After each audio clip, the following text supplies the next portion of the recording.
안녕하세요. 저는 철저하게 절대적으로 하루 종일 도박에 지배되어 있었던 도박 중독자입니다.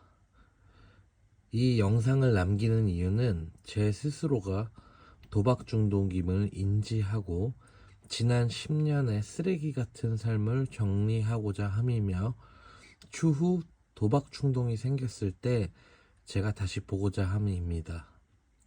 2025년 2월 10일 8일차에는 도박에 중독되었을 당시 나의 모습을 떠올리기입니다. 도박에 중독되어 있을 당시에 제가 어떤 거를 크게 염두에 뒀는지, 내가 뭐가 도드라지게 달라졌는지에 대해서 일단은 여러 개를 적어봤는데, 가장 큰 부분은 언제 어디서든 숨 쉬는 걸 제외하곤 모든 게 거짓말이었습니다. 아마 도박 중독자분들은 공감하실 거예요. 거짓말로 돈을 빌린다. 거짓말로 일을 하지 않고 도박을 한다. 도박을 하기 위해선 거짓말이 필수라는 것을 지금 돌이켜보면 깨닫게 되었습니다. 도박을 하기 위해선 거짓말을 해야 되고, 도박을 할 돈을 마련하기 위해서도 거짓말을 해야 됩니다. 세상에 어느 누가 나 도박 좀 하게 돈 좀 빌려줘 이러면은 지인 중에 돈을 빌려줄 사람이 얼마나 될까요? 아무도 안 빌려줄 겁니다. 그렇기 때문에 거짓말. 나 뭐 부모님이 좀 아프게 돼서 지금 약간 급전이 필요한데, 나 지금 전세를 가야 되는데 조금만 빌려줘. 대출 나오자마자 갚을게. 그리고 돈을 상환하는 날짜가 되면 또 거짓말을 합니다. 지인들에게. 그게 계속 반복이 되었고요. 두 번째, 굳이 사지 않아도 되는 물건들, 그리고 비싼 물건도 그냥 구매해버립니다. 돈을 땄었을 때. 돈 개념이 없거든요. 내가 돈을 땄어요. 그럼 내수 중에 갑자기 통장에 200만원, 300만원이 꽂힙니다. 내가 잃은 건 2천만원이 넘는데. 근데 당장 내 계좌에 200, 300만원이 있기 때문에 2천만원 잃은 건 생각을 하지 않고, 굳이 사지 않아도 되는 비싼 물건들, 뭐 예를 들어 저는 축구를 좋아하는데 축구화가 한 세네 켤레가 있음에도 불구하고 새로 나온 거, 새로 나왔네? 20만원짜리 하나 사버리고, 그냥 그런 식으로 저는 보냈습니다. 돈 개념이 완전히 사라졌죠.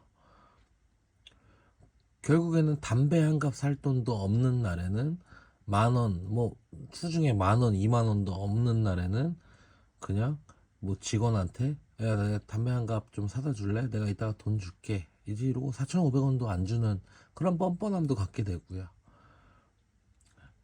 그리고 3번, 도박에 중독되었을 때 저는 배팅을, 미신에 의한 배팅, 이거는 저번에도 설명을 드렸는데, 이제 미신에 의한 배팅은 뭐냐면, 내가 어떤 걸 하고 있었을 때, 어떤 자세를 취하고 있을 때, 혹은 어떤 일을 하고 있을 때 도박을 같이 하면 적중이 되더라. 뭐 예를 들어, 나는 출근길에 항상 차에서 배팅을 하면 잘 된다.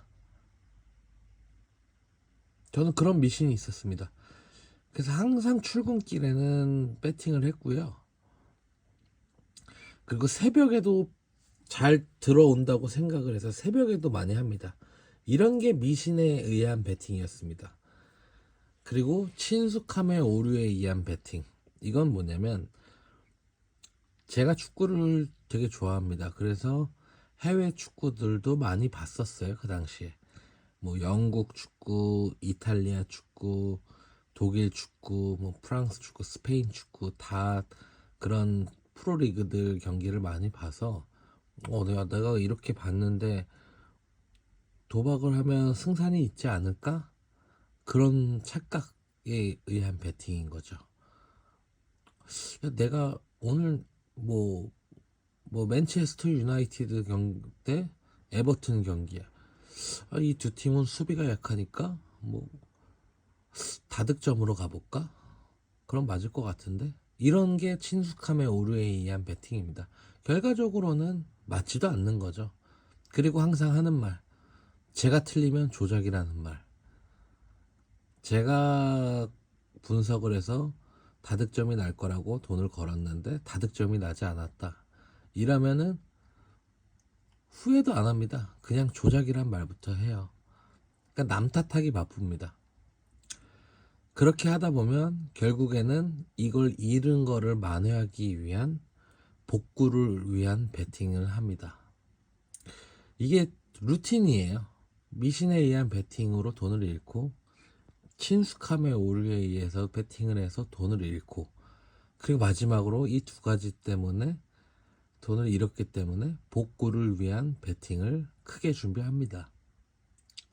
근데 이것마저도 실패합니다. 그럼 어떻게 되냐? 또 위로 올라가서 거짓말, 혹은 더 이상 지인에게 돈 빌릴 데가 없으면 범죄를 통해서 금전을 마련합니다. 저는 이걸 계속 물레바퀴 돌듯이 보냈습니다. 그리고 내 마지막으로 시간 개념이 사라집니다. 새벽에도 스포츠 경기가 있기 때문에 새벽에도 베팅을 해야 되고 결과적으로 그 베팅을 하다 보니까 한두 시간만 자고 출근하는 것도 있고 근데 그마저도 출근길에도 베팅을 합니다. 운전하면서 위험하게. 그러니까 결국 제 모든 순간, 제 인생의 모든 하루의 모든 순간을 저는 진짜 도박에 지배되어 있었습니다.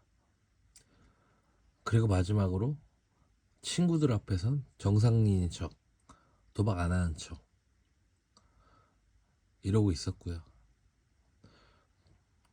뒤에서 몰래 하고요. 배팅은 화장실 가서 배팅하고 뭐 결과 보고 그러다가 따면 친구들 뭐 사주고 못 따면 얻어먹고 참 제가 봐도 한심한 인생을 살았죠.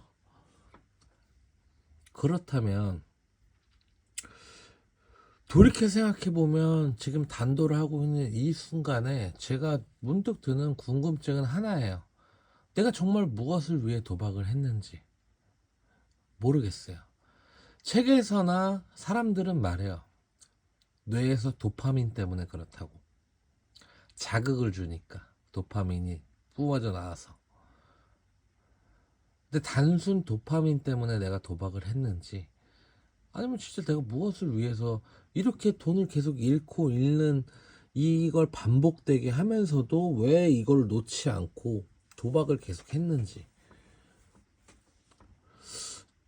정말 그게 도파민 때문인지 아니면 무엇 때문인지 솔직히 저는 답을 찾고 싶은데 아직까지는 찾지 못했습니다. 자극을 받기 때문에 그런 자극성을 위해서 도박을 계속했다라는 것도 어느 정도 일리가 있는 말이긴 한데 저는 도파민 외에 내가 대체 무엇 때문에 이런 도박을 계속했는지 그 이유는 계속 제 스스로가 한번 질문을 해야 될 것 같습니다. 그래서 이런 거를 제가 계속 되새기면서 도박했을 때 지금 돌이켜 생각해보면 내가 왜 그런 미친 짓을 했지? 왜 그런 미친 짓을 했지? 이렇게 저는 계속 되새길 겁니다. 머릿속에. 그래서 결국에는 단도를 잘 할 수 있는 그런 단계까지 가기 위해서 오늘도 열심히 단도하겠습니다.